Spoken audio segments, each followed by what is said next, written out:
दवाखाने फिरली पण असं कुठंच काही असं वाटत नव्हतं बाबा आता मला कुठं तरी असं माझं काही आजार सापडल काही असं प्रत्येक ठिकाणी गेलं तर डॉक्टर म्हणायचे काही नाही असं सांगायचे. पण जेव्हा मॅडमकडे आली तेव्हा मॅडमनी मला खूप म्हणजे असं माझी एकदम असं आत्मविश्वास बी दाखवला मला असं मॅडमने एकदम म्हणजे माझा आत्मविश्वास पण मला अशी आत्मशक्ती पण राहिली नव्हती बघ मी स्वतःच दुसऱ्याला काही सांगू शकत असं. तर मॅडम सोबत बोलल्यावर मला खूप चांगलं वाटलं. मॅडमनी मला असं मॅडमच्या बोलण्यातून एकदम असा आधार वाटला आणि मॅडमनी सांगितलं मनीषा टेन्शन नाही घ्यायचं, मी तुझी लाईफ बदलून देईन सगळी.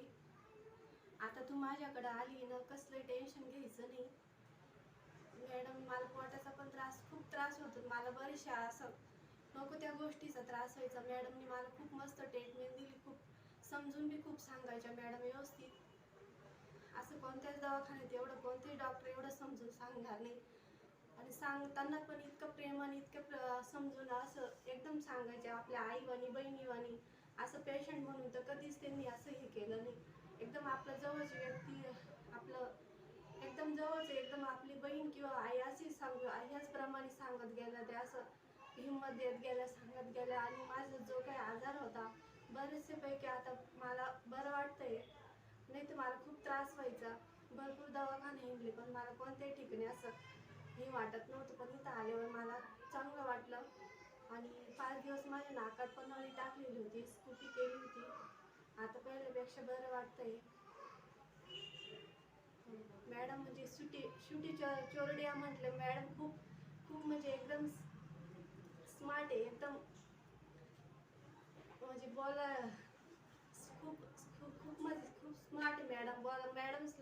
मॅडमशी बोललं भेटलं तरी माणसाची आत्मशक्ती वाढते, एकदम आतून चांगलं वाटतं आणि आपल्याला हिंमत पण येते मॅडम सोबत बोलल्यावर. प्रत्येक गोष्टीमध्ये मॅडमनी मला साथ दिली, चांगली साथ दिली आणि मला खूप चांगल्या प्रकारची ट्रीटमेंट पण दिली. आणि अजून पण मॅडमवर माझा खूप विश्वास आहे. मॅडम अजून पण मला बरेचसे जे ट्रीटमेंट जे सांगितले ते पण अजून पूर्ण करायचे आहे आणि माझा खूप मॅडमवर विश्वास आहे. धन्यवाद नौका हॉस्पिटल. तिकडची बाजूला ते चिरंजीवचे दोस्तचं नाव हे अजय. तर एकच रिक्वेस्ट आहे की एक बघायला पाहिजे ते भाऊला ज्यांनी हिंमत केली की 4 बगिंदरच्या लेझर वाटे ऑपरेशन करायला माझ्याकडे आला. पण आता ऑपरेशन थिएटरमध्ये एक पेशंट आहे ज्याचं आज सकाळी आता ऑपरेशन होईल आणि संध्याकाळी 7:30ला छुट्टी